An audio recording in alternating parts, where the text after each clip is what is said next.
Hey guys, Alex from 7th Hour Films back again with Broadchurch. Last time around, we started off episode 1, because they don't have titles, which is kind of a weird thing, but I guess it doesn't matter. Anyway, episode 1, boy was found dead on beach. David Tennant and Olivia Colman are detectives on the case. Seems that boy was murdered. Suspicious things going on in town. Also, Twitter sucks. Yes, I'd say that's a very concise summary of the first episode of Broadchurch. So yeah, so it's interesting, and it's a continuing mystery. It's not a one and done. So yeah, we might as well just honestly get right into it. Let's just go. Here we go. Hey, this video was blocked in the US, so I had to send it to a highlight. If you want to watch my reaction to this episode of Broadchurch, what you gotta do is head down in the description or into the pinned comment, click on the link, and it's just the reaction. You watch it, you have a good time, and when you're done with that, you can come back to this video for the discussion. So, enjoy.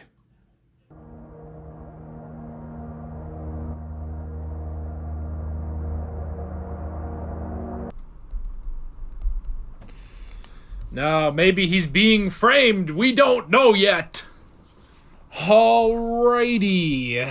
Well, the plot, it be a thickening, is gonna be one thick plot when we're done with this. Holy crap. Okay. Where do we start, man? Where do we start? Man, Mark out here acting sus. I mean, that's... Was there another part in this where there was some sort of, I guess it was with Chloe. I don't know. It's just like, why you're acting suspicious. Like, you're acting like the way you're acting is going to make it worse, you know? It's going to make it so much worse for you, because yeah, they're going to be suspicious. Now, Miller, I don't know. Would Miller, Ellie, would she... I mean, I think she would be suspicious of that. But she would be suspicious of what Mark was saying. But at the same time, I think it's probably better that Hardy was there.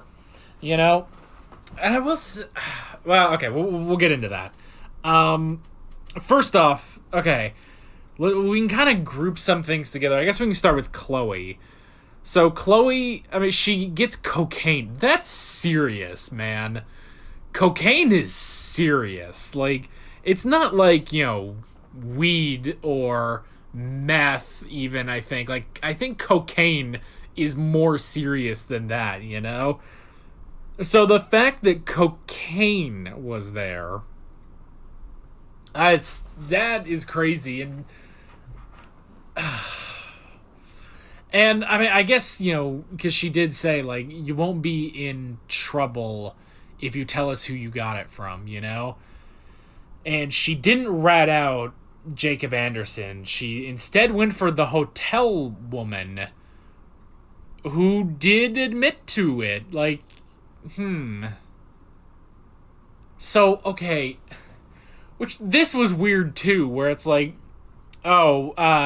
yeah, so some of my hotel guests wanted cocaine. Yeah, okay, because they say, why did she have cocaine? And she said, oh, they wanted some coke. So I sent Chloe to get it. But by the time she got back, they left, so I let her keep it. And because, see, the way she says it, it's like, oh, they asked for coke. Which is another term for Coca-Cola. But they led that conversation with, why did you give Chloe Latimer cocaine? So she knows that's what they were talking about. It's clear that's what they were talking about. But she just admits it so easily that it's like, yes, I sent out a underage girl to get a really hard drug so that I could give it to one of the guests of my hotel. But will this get me in trouble? Will I lose my license? Of fucking course you will! What the hell? Like, Why are you stupid? Yes, that should get you in trouble. Like, I don't know. I don't know. Maybe the laws are different in the UK. I don't think they're that different. Jesus. I don't think the laws are that different in the UK, but I'm thinking, this sounds like, case number 1 for Hank Schrader, for the DEA. What the fuck?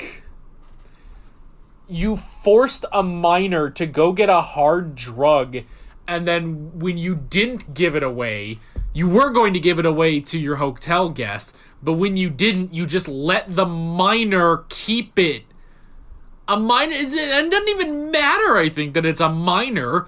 Cocaine, I mean, I'll look it up.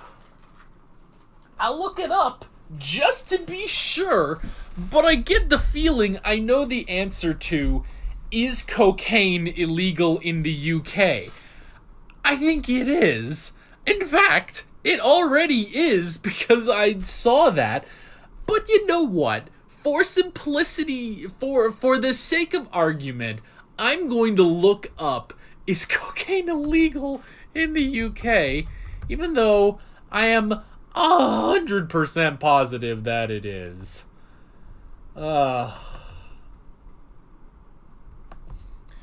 Is cocaine, if I could spell right, cocaine illegal in the UK?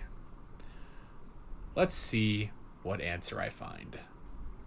And the answer, yes. Of course it fucking is. Of course it is. Like, what? Like, am I insane?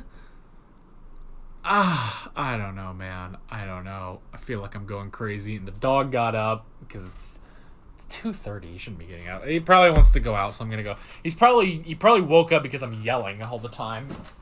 Oh boy. Okay. I gotta move on from that, because that's... I gotta move on from that, because I can't have that dominate the entire discussion. Alright, Karen... Of course her fucking name is Karen. Karen, the bitchy, reporter person. I guess she's not terrible. I mean, Ollie's the little shit here, but... I just don't trust Karen at all. Probably for good reason. And okay, so she took the bear so that she could give it back so it wouldn't get stolen, so it wouldn't get nicked. I don't know.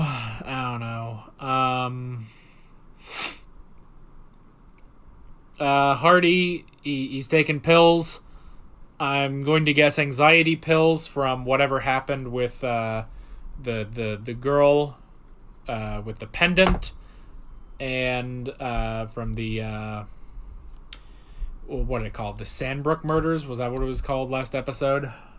So that's interesting. I guess we can go into, okay, who do you agree with more? Hardy or Miller? I don't know. Because on the one hand, Miller is definitely taking a more human approach to this, She's definitely taking that, and she does have, deep sympathy for the Latimers and everything. At the same time, I'm kind of with Hardy more, because even though he's taking a more, he's taking a less sympathetic route, but he's trying to get the case solved, And I'm kind of more with that, because he's looking at everything. And the whole thing of don't trust anyone now. You have to be objective. You have to pull yourself out of this community now. I'm kind of more with him on that, because you gotta find the killer, And if Ellie herself would probably not I don't know. I mean, she would have eventually, I'm sure, uh, questioned, what the fuck is his name? Mark. Yeah, that's it. I couldn't remember. I'm sure she would have questioned Mark, but question mark. Yeah, that's fun. But I think it's probably better that Hardy's doing it.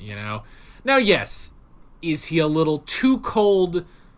Yeah, I would say he's probably a little too cold, and that's from his experiences of whatever happened with the Sandbrook murders and everything. I'm sure that is it, but I kind of err with him a bit more. I think I'd go with him over her, honestly, with the approach to it. Is like, look, we gotta find this fucking guy. So yeah, Beth is pregnant. That's just another thing. Beth is pregnant, which just add more hardships and everything, more stress onto this poor woman. Jesus, but yeah, she just wanted to go get some chips and it just broke down. She broke down. Luckily, the good Reverend Arthur Darville was there, which I don't know. I want to. It's like, for some reason I think to myself, like, there's a part of me that's because I don't want to trust anybody. I'm like Hardy now. It's like all of you could be suspects except literally Beth, probably. But yeah, I don't know. I don't know. He seems to be doing the right thing. I don't know. It probably is too. This is slightly. I mean, just with the amount of kind of shitty people that are in this town. A bit. I mean, there are a bit of shitty people. They're not all terrible, but it definitely reminds me of the book The Pearl. Any of you guys ever read that? I had to read that. Was it 8th grade English class? Yeah, we had to read The Pearl. I fucking hated it. It was actually anus. Like, it sucked so much. And yeah, the whole thing, and I guess it makes sense that it's like, oh, they get this pearl, which they're going to use to save their son. Pay for their son's like operation or whatever. And the whole town wants to get the pearl, and it's like even the priest is like, oh, I'll get the pearl and be rich, even though I'm a fucking priest. So because of that, now I'm just like being suspicious of the Reverend Arthur Darville. I don't remember his name, so it's just going to be the Reverend Arthur Darville for a while. But yeah, I don't know. He might be a nice guy. Mark tried to, Mark got pissed at him, but I don't know. Yeah. There was also the phone guy. So the phone guy who gets messaging, he's a reluctant psychic. That was a good line. It's like, oh, you're a reluctant psychic. That was funny. But yeah, so he gets psychic messages, which I can't believe they even, took that interview, but they did. And then, where it seemed to just be sort of nonsense, then he drops the whole thing on Hardy. It's like, oh, she forgives you for the pendant and everything. And it's like, oh, geez. So maybe he has powers. I don't know. Maybe it's his stand. We don't know.